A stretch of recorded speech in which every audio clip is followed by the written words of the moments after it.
সবাইকে জানাই পবিত্র ঈদুল আজহার শুভেচ্ছা। ঈদ মোবারক, ঈদ মোবারক, ঈদ মোবারক। ঈদের বিকেলে চিরচেনা জায়গায়, যেখান থেকেই আমার জন্ম হয়েছিল, জন্মস্থান প্রিয় কামরাঙ্গীরচর।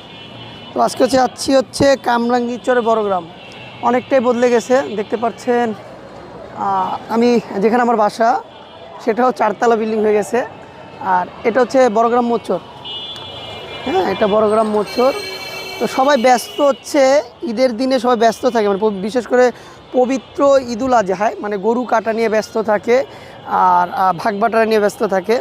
গরিব অসহায় মানুষের পাশে গরুর মাংস বিতরণ হয়ে থাকে।